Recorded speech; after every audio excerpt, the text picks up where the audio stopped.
Hello everybody, it's Stephen here for the Idiot Quilter, and welcome to my weekly vlog number 207 for February the 28th, 2023, last day of February.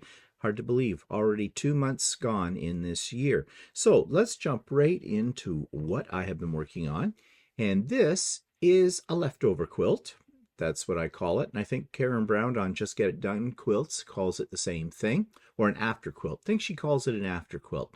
But either way, it doesn't matter what you call it. It is what it is. It is all the pieces I had left over from the star-crossed quilt that I showed you last week. And I just threw them all together pretty randomly. I had some half-square triangles left over. I had some strips left over. And I just pieced the whole thing together. Kind of made it up as I went along. So I guess it's not only just a leftover or after quilt, it's also an improv quilt. It's not huge. It's a generous lap size, I guess you'd call it, or throw. I never know. I should look up what the difference is between a lap quilt and a throw in terms of dimensions. I think I did that once, but I don't remember.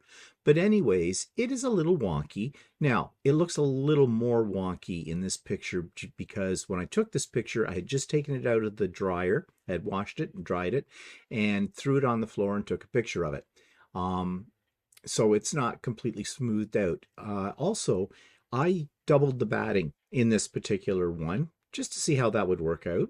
And also because I was too lazy to open up the layers of the batting and cut them to the right size. Excuse me. I don't know if you've ever bought batting on the roll, you know that it comes, I buy wide batting, 120 inch, and it's doubled on the roll. So when you roll it out, you have to peel it apart to 2 layers and then cut it to the size you want. It is a bit awkward to do that, I find. But if I can get a quilt to fit on it without having to sort of unfold it, then that's what I'll do. And it just makes a fluffier quilt. So this one is fairly fluffy. It's fairly dense in the quilting of it as well. I don't know if you can see that in the picture or not. But I just did some swirls with it. And I don't intend to give this quilt to anybody. Oh yeah, I had a seam open up on it too. Second quilt in the last month where I had that problem. I got to be a little bit more careful. Actually, when a seam opens up, it's usually along something like a long border or sashing piece. You know, somehow I managed to get it crooked. The under piece, when I was sewing the 2 pieces of fabric together, you know, right sides together, it slipped the piece underneath, and I didn't notice that, and so the stitching got a little closer to the edge of that one piece. On the top piece, it looks perfect, but now I've taken to making sure that I inspect the seams after I've sewn them, because there's nothing worse than you get it all on the long arm, you're halfway through the quilting process, and a seam opens up. So what do I do when that happens? Well, I get out my circular needle, my curved needle, and I use invisible thread, and I sew the seams back together. Now, I am lousy at hand sewing, so my sewing isn't very good, and that's why I use the invisible type thread, and just, you know, hope no one notices it. The one thing I'll say about that particular seam, though, once I have it sewn up, is it's the strongest seam in the whole quilt. So anyways, this one has one of those in it, and I can't find it now. So if I can't find it, nobody else is going to find it, including Walter. But this one wasn't meant for anybody. In fact, I am using it to keep me warm when I'm watching television. Our television is in our rec room, which is in the basement of the house. And we have a fireplace in there and everything, but lately I have noticed that it's a little drafty. We have one window down there that is on our list to replace. And so I get a little cool. And I curl up with this. And it works perfectly for that. And you know, if I spill something on it, if I'm eating something, drinking something, it's no big deal because I'll just throw it in the washing machine. It is what it is. It's just a leftover quilt. Okay, so that's one project. Excuse me. I got a little bit of a frog in my throat. And this is one now.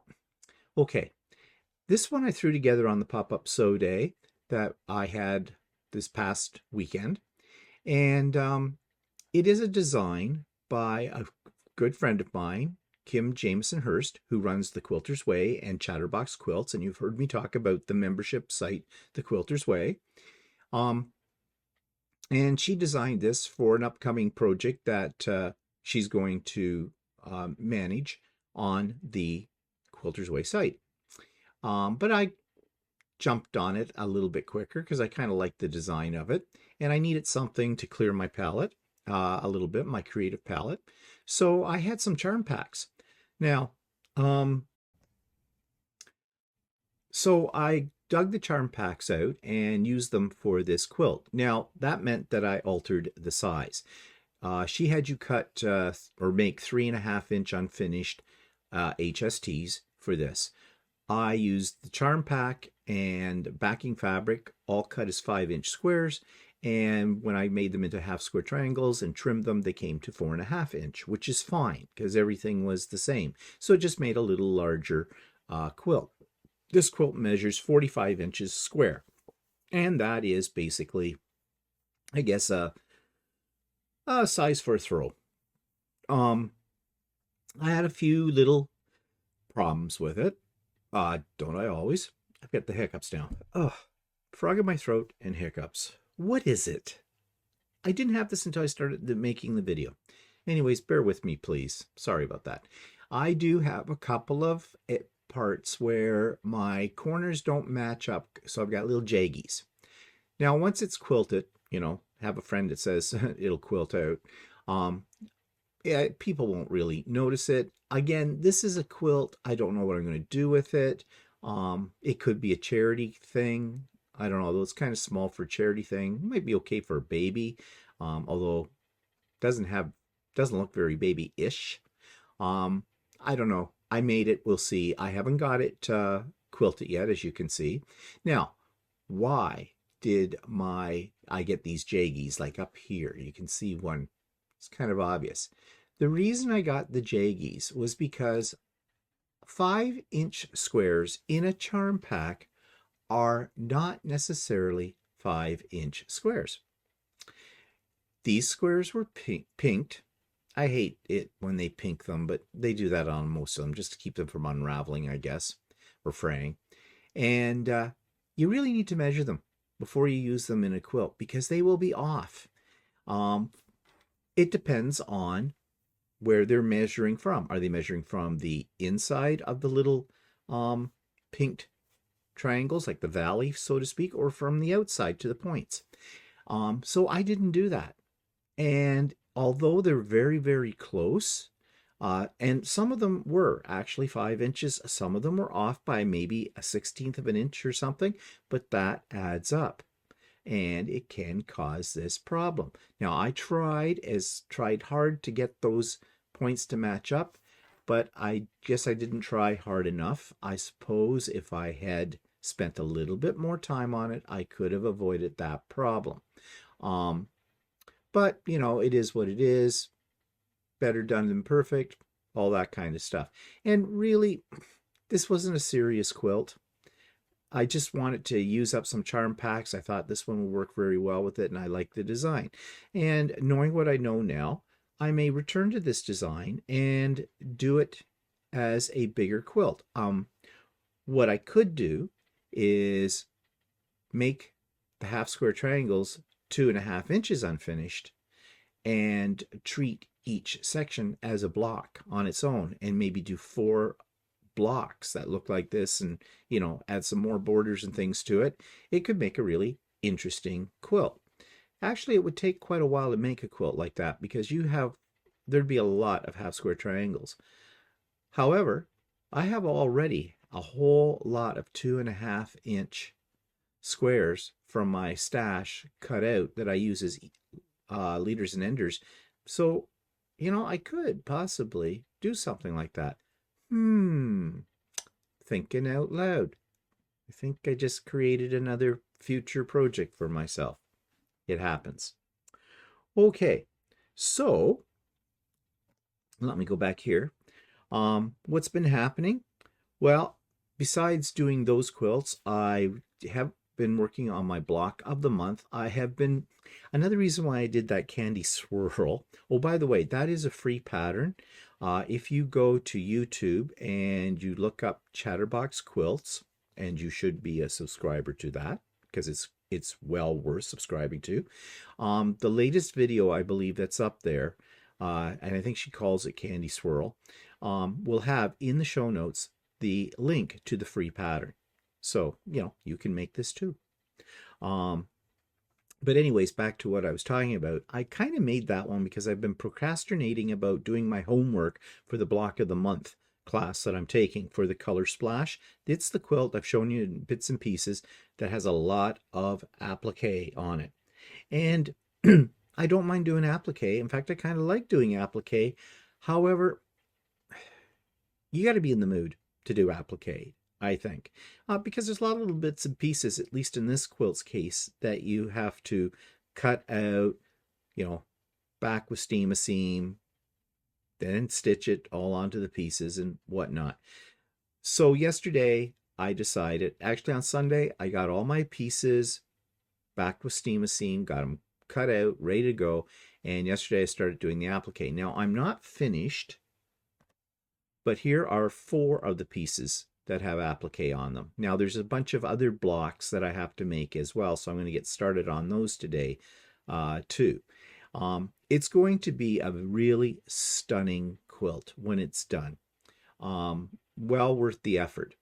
And I have decided to use invisible thread and a running stitch. These are batik pieces, so they really won't fray. So I'm not doing a blanket stitch. I'm doing a running stitch all the way around. I shortened the stitch length on these, and I'm using invisible thread. Now, when I say invisible thread on things, I mean Invisifil thread, which isn't really invisible, but if you pick a light color, it'll pick up the color that you're sewing onto in most cases. Now, it's showing up here, but when you put these pieces into the quilt itself, because the quilt is very busy with all the applique in it, you really won't see the stitching as much as you can see it here. And so what if you do see the stitching? It's applique. That's how applique works, kind of a thing. So anyways, that is something that I'll be carrying on with today. Okay, what else? Okay, on Saturday, I already mentioned it, we had a pop-up sew day. It was a surprise, as pop-up sew days tend to be, to those people who joined in, and to myself as well, because I hadn't planned to do a pop-up sew day on Saturday. What happened was I was watching Sean, the guy who sews, Saturday morning sew with him, his brekkie, and he had a good friend of mine on there as well, Stephanie Stitches. And I always watch him every Saturday morning. And if you don't know what I'm talking about, check out The Guy Who Sews, his YouTube channel. And every Saturday morning for about an hour and a half, starting at 8 a.m. Eastern Time, he has a special guest and he sews with them. And it's lots of fun. So, if you're up at that time on a Saturday morning, join in. He has a rebroadcast of it as well, if you didn't catch the actual live. But after it was over, I was sewing along with him, with Sean and Stephanie, and I thought, well, I don't have anything planned for Saturday, so what the heck? Let's get a few more people on here, see if there's some other people that are sitting around, have no other plans, and yeah, sew with me. So I sent out an announcement on my email mailing list to all those people. And I had 7 or 8, I guess, were here at one point. And it was fun. We sewed together, talked and whatnot for the rest of the day till about 5 o'clock. I got a lot done. I think those people got a lot done too. And it was great. So from here on in, I may do that. Pop-up sew days will only happen on a Saturday because my original concept of creating a pop-up sew day was to compensate for those people who could not join a craft and chat because they work. Craft and chats are always on the first Wednesday of the month. So I put it on to a Saturday. But they're not a regular event. Yeah, it depends what I'm doing that day, whether I'm free or not. Now, I did say that I'd give a minimum of 24 hours notice for it. Well, maybe not. It may just happen. So if you see a email come to you on a Saturday, announcing I'm doing a pop-up sew day, it'll have the link in that, and away you go. And if you're free and you want to join in, you can. It's absolutely up to you. Now, having talked about the pop-up sew day, I do have a scheduled one. I was cajoled into this by a friend of mine who's a regular for everything that I put up here. And Jan, you know who I'm talking about. Yeah. It's her birthday, and she wanted a pop-up sew day for her birthday. So, yes, we are having a pop-up sew day on March the 18th. So that one is scheduled, okay?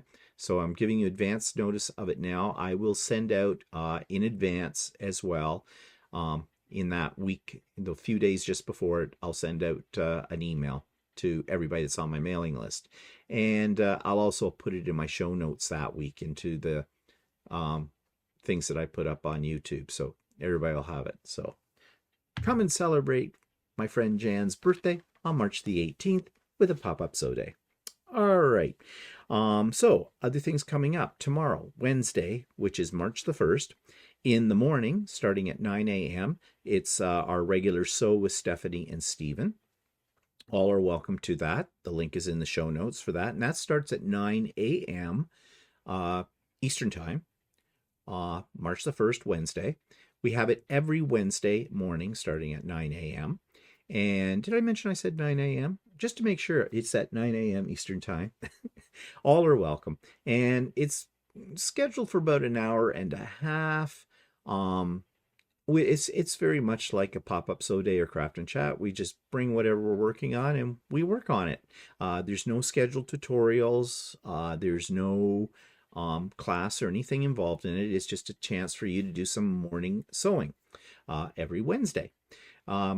Now, I say it probably will end around 10:30, an hour and a half. It depends. If I don't have anything really scheduled that morning, it may go on longer.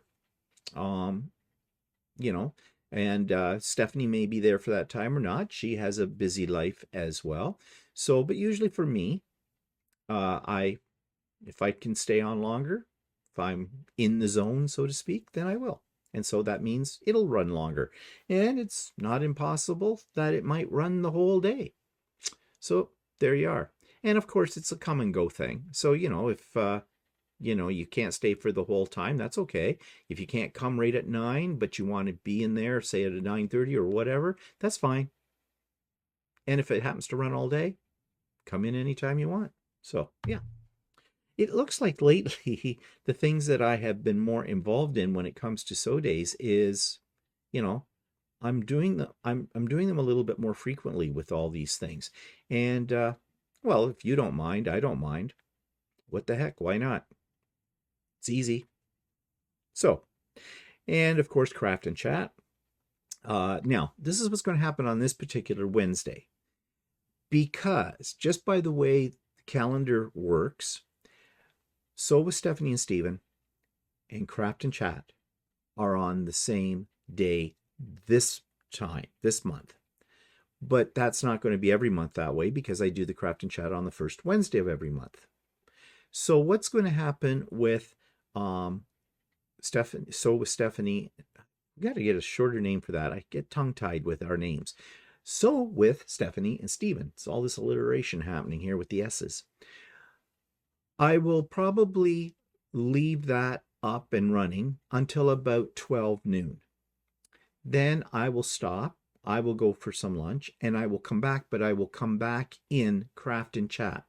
So if you're in Sew with Stephanie and Stephen, it will end at noon. And if you want to rejoin up with us in Craft and Chat, then you'll have to click on that link. That link will be in the show notes below. And those of you on my mailing list have already gotten the link as well. Okay? So that won't happen every Wednesday like that or every time I have a craft and chat, only when the craft and chat falls on exactly the same day as Sewing with Stephanie and Stephen. Okay, have I confused you completely? Just watch for the links. Okay. And while I'm talking about advance notice about things, my spring retreat, a little later this time around, because of circumstances, because one of my guest speakers couldn't do it when I was originally planning it to be in the first part of April, which is okay. I don't mind moving it for that. And then Easter happened, so I wasn't having it on Easter weekend. And then we go off to Vancouver for the second half of April. And so don't come back home until about the 28th or something like that. So the spring retreat is on May the 6th, Saturday, May the 6th. It will start at 8 a.m. It'll run until about 5 p.m., maybe 6 p.m. I haven't decided yet. There will be details about it coming out. You will have to register for it. Those of you that have been to one of my retreats before know what that's all about, but I will send out all the details. I'll probably have a special video in about another 2 weeks explaining the whole thing, and that's when I'll open up the registration. Does it cost anything? Nope, it's absolutely free. I have 3 guest speakers that I think you're going to find really interesting, and there are probably 3 people that many of you already know. And there will be prizes, and it's just fun. Fun. I have 92 spots available. It'll be on a Zoom. It's not a YouTube Live, it is Zoom. And yeah, because of my license that I pay for, I can handle about 100 spots, but I need to reserve spots for my speakers. I need to reserve some spots for Walter and myself. And I use a lot of tech when I do these. So that's why I need a few extra spots. So it works out that I have about 92 spots for participants available. They go fast. So I just tell you that now. But all the details will be coming out in about 2 weeks' time. And then I'll have registration open and away we'll go. But it is absolutely free. I don't charge anything for it. Okay, so moving on. Oh, and one last thing. I already have a mailing list for the retreat. You don't necessarily need to be on the mailing list because I will have the Zoom link and everything in my show notes for you, but you will have to register, so there'll be details there about that. But if you want to be on the mailing list, please let me know. Just send me an email message, and what I need for your mailing list is I need your first name and your last name. No nicknames, okay? No pseudonyms. I need the real thing, okay, for this. And the email address that you use regularly, the one that you use to get information from me, okay? And I will add you to that mailing list. I'll add you to all 3 of my mailing lists if you wish. Pop-up Sew Day, Craft and Chat, and my retreat list. Okay? And don't worry, I don't send out advertisements or anything like that, and I don't give this information to anybody. I protect your privacy. Okay, moving on. So this week I thought I'd show you how I use hand weights in my quilting studio. Now here's something you don't often see in someone's sewing room. These are hand weights. They weigh about 5 pounds a piece, might be 3 pounds a piece. And you're probably wondering why I'm talking about hand weights in my sewing room. Well, I use them, not just to build up muscle. Okay, I could use that. No, I use them for a whole variety of purposes. Now, I first saw these weights being used by Donna Jordan of Jordan Fabrics, and she uses it to hold down a long ruler while she's cutting. If she has to cut a really long strip, she will take a hand weight and put it on the top end of her ruler and then use her hand at the bottom end, and it keeps the ruler firmly in place. So I thought that was a great idea, and I bought one weight and I tried that out, and it worked really well. So especially when I'm trimming up a quilt, uh, squaring it up, I will use this weight on my ruler because the ruler will slip, um, and this really helps keep it from slipping. Now, I use it for other things as well.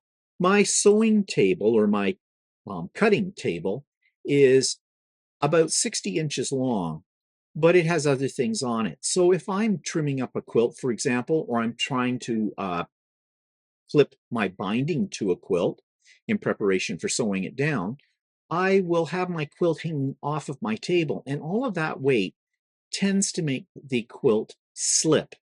So if I place the quilt on the pressing table, or this cutting table is what I mean, and place these weights on it, it holds it there very securely, and I can do whatever I need to do with it. So they're really good for anchoring down things as well, not just for cutting, but when you're trying to put binding on your quilt. Other things that I use weights for, well, they're really good too for holding down a pile of fabric that you might be trying to cut, like multiple layers as well, keeping them all lined up so that they don't shift when you cut them. Um, they're just something that I find really handy to have in my sewing room.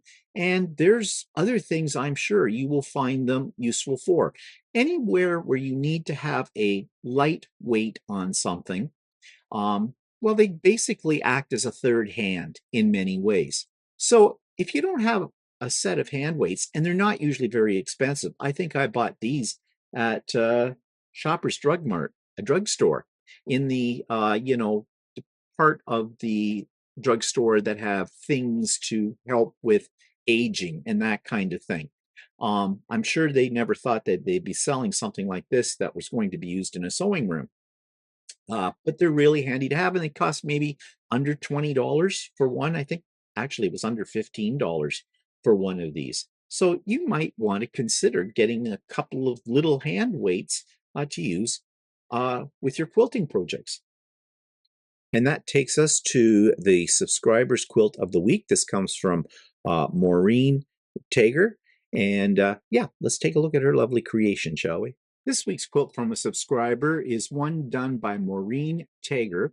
And Maureen writes, following up from my comment on your YouTube this morning, a couple of picks for you. This is a selection of my African fabrics and a pic of my quilt using some of them. It's at our state show, hence the tag. I didn't win anything, but did win a prize at our group show.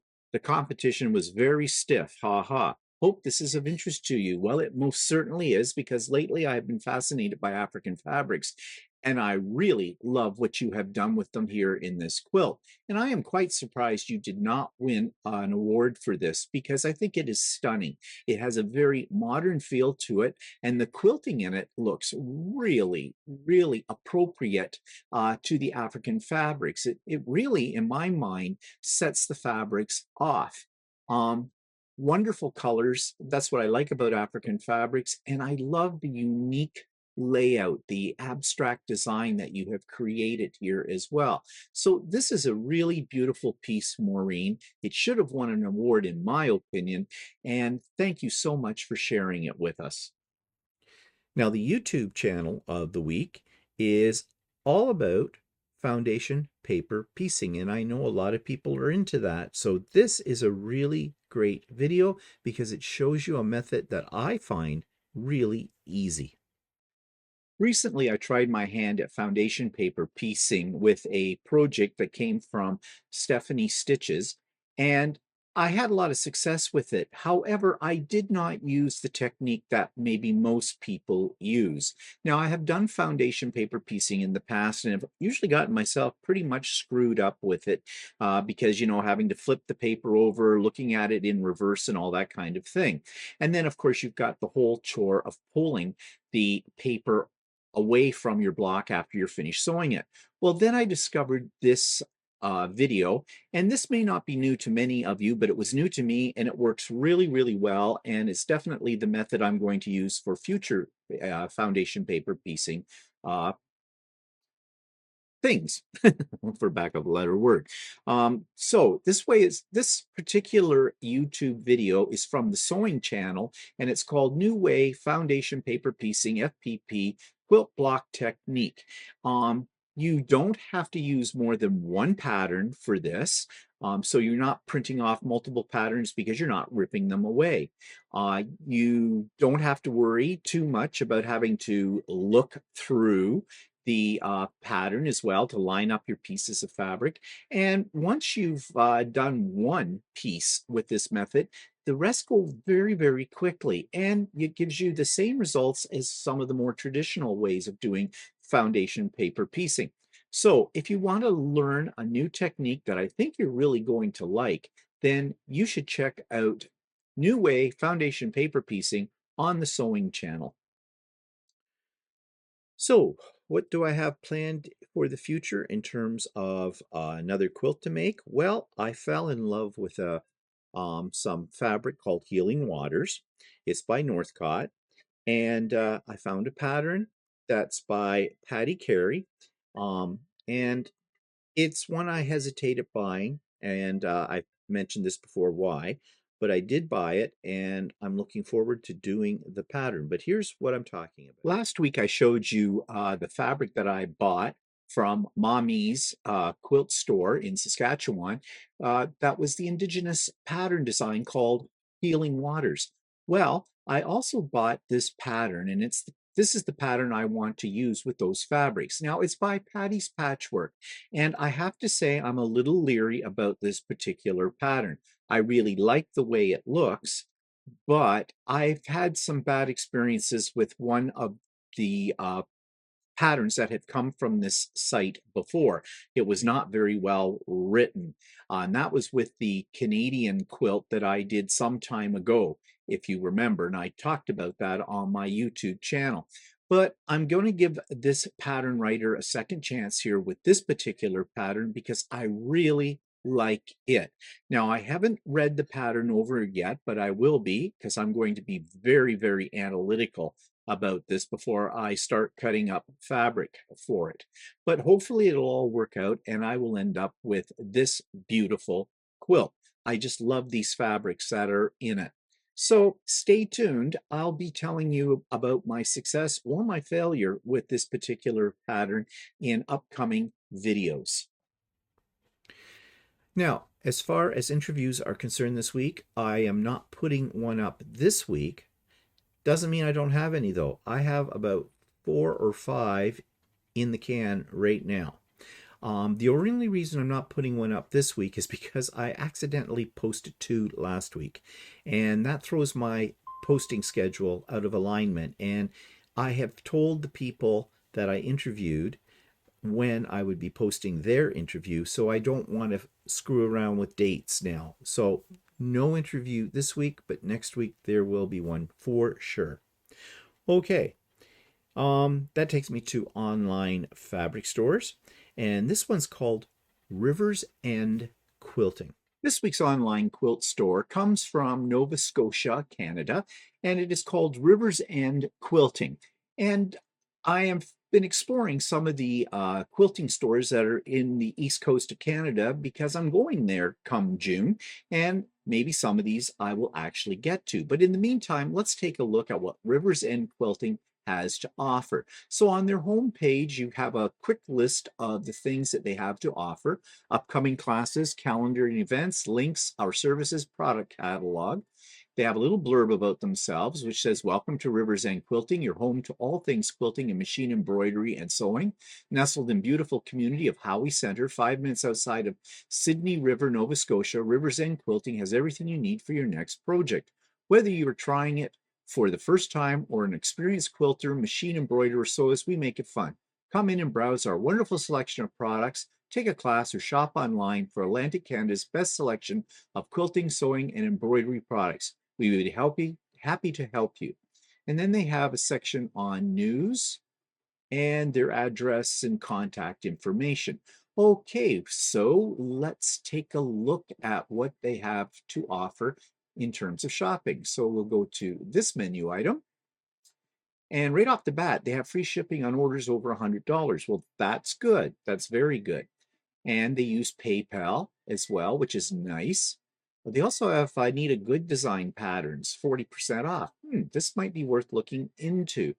You can purchase a gift card. So let's go down here and let's get right into fabric and see what their prices are like on that.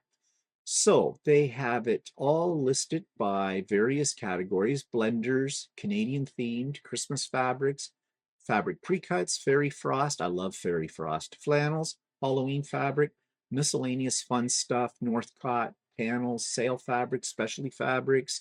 I'm not sure what stuff is. Stonehenge graduations, Toscana, wide backing, Wellington, swirly fabric, Tula pink. Okay, they seem to have a wide variety of manufacturers and designers in fabrics. Let's go to the Fairy Frost and see what their prices are like. Okay, right off the bat, it looks like $18.95 across the board, with exception of this one for $23.95. Now, is that a meter? How do they do this? Let's click on one and see. Quantity, 1. Okay, so I'm assuming that is 1 meter. They don't really tell you what it is, but $18.95, that's okay price. That's slightly below the higher average of most fabrics. In Canada now, most fabrics are selling more like around $20 a meter. So that's a good price. Let's just see if that applies to most of their fabrics at that price. Oops, let's click on this correctly. Let's go to Canadian, no, let's go to Northcott. Northcott's a Canadian company, as you know. So, okay. Oh, there we go, down at the rest. Asian Spirit, Artisan Spirit, I mean, 1895. Blenders and solids look like they're a little cheaper, 13.95, 11.95. So, yeah, but it's looking here like their upper price, their maximum price is on most things about $18.95. So just one more check about that. Let's go to another one. Let's go to, I don't know, Stonehenge. It's another popular one. $16.95. Yeah, okay. So their prices are not bad, and with over $100 free shipping. So I like that.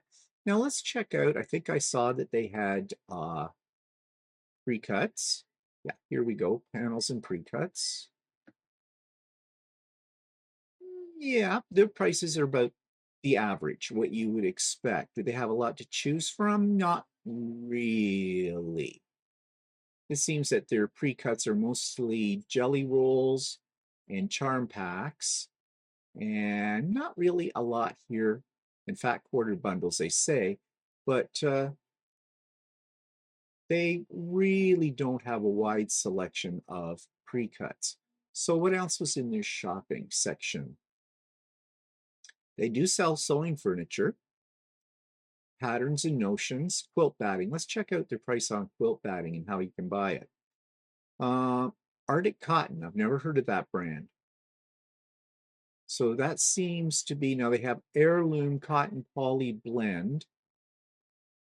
So that's 96 inches, $15 per meter. That's not terrible. That's actually pretty good. Doesn't look like they sell anything on the roll. They just sell it by the meter, and it looks like packaged in this Arctic brand, which I've never heard of before. Okay, they have stabilizers, thread, software, sewing machines, their patterns. Let's see what they have for selection and patterns. Quilting patterns. They have machine embroidery patterns as well. Oh, they carry Kimberbell.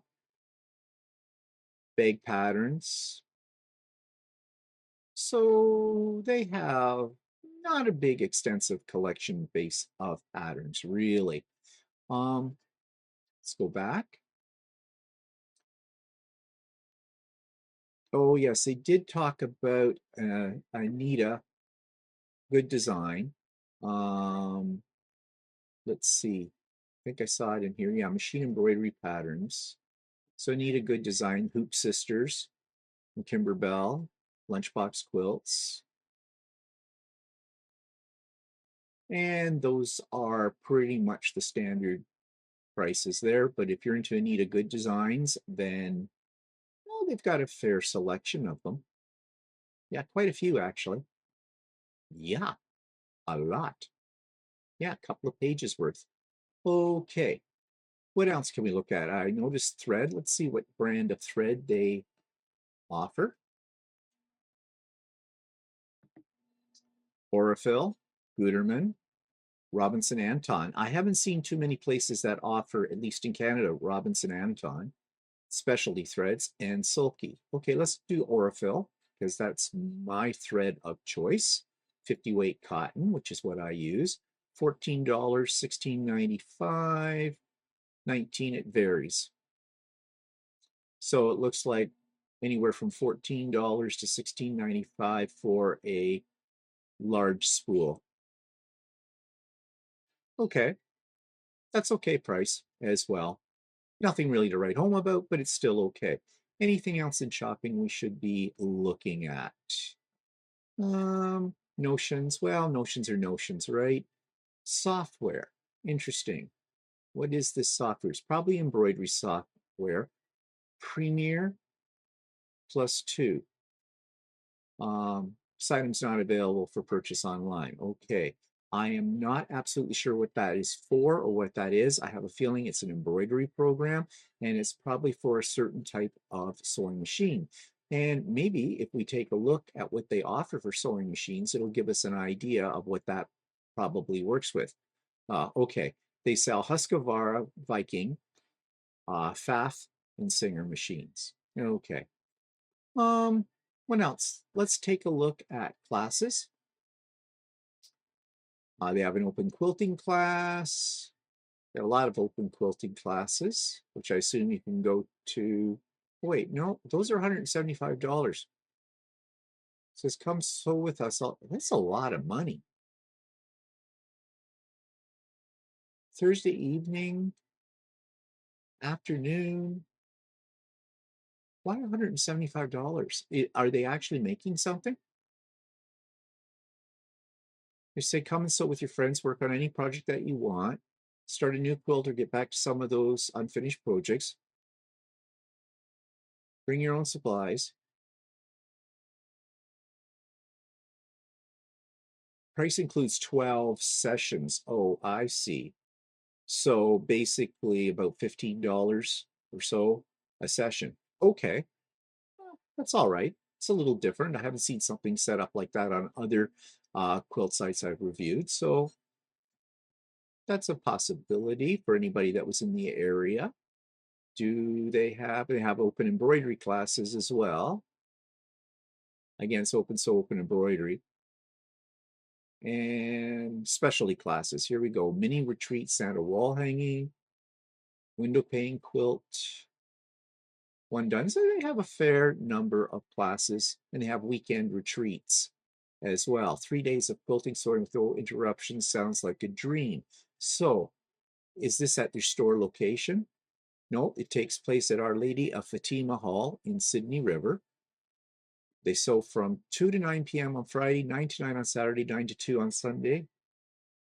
So it looks like there isn't any food or accommodation involved. You just show up. So if you're in the area, I guess you could drive back home. It says cash at the door, no tax. If you prefer, you can pay at the shop.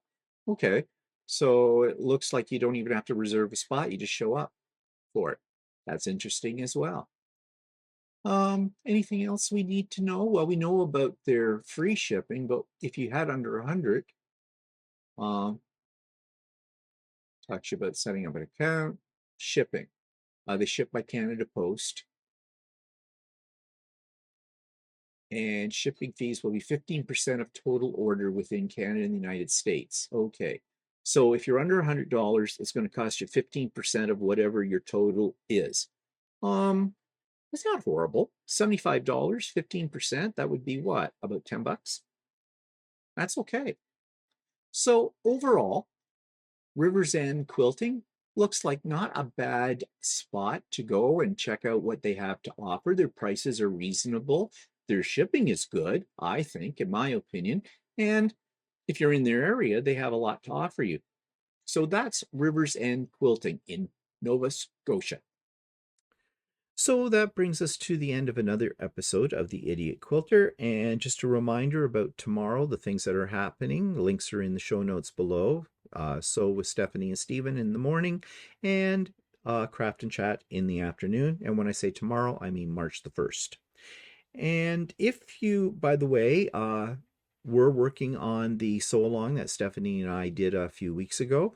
The deadline for, well, it's not really a deadline, but if you would like to be part of the trunk show, showing your finished quilt from that sew along, then please get it to me before March the 18th. Actually, get it to me by March the 17th, because I will put a trunk show together and we'll be showing it during the Sew with Stephanie and Stephen event on March the 18th. Now, don't panic. If you don't have it done by that date, don't worry. You can submit your finished quilt to me anytime at all. If you don't get it finished until next year, that's fine. You can send it to me and I will feature it as a quilt of the week kind of thing here on my channel. So lots of opportunities to show off your fine work. Okay, so just looking at my notes, make sure I didn't forget anything. Yeah, everything's covered. So have a great week. Maybe see some of you tomorrow at some of my events. And yeah, go out and sew something for yourself to make yourself happy. See you later. Bye-bye.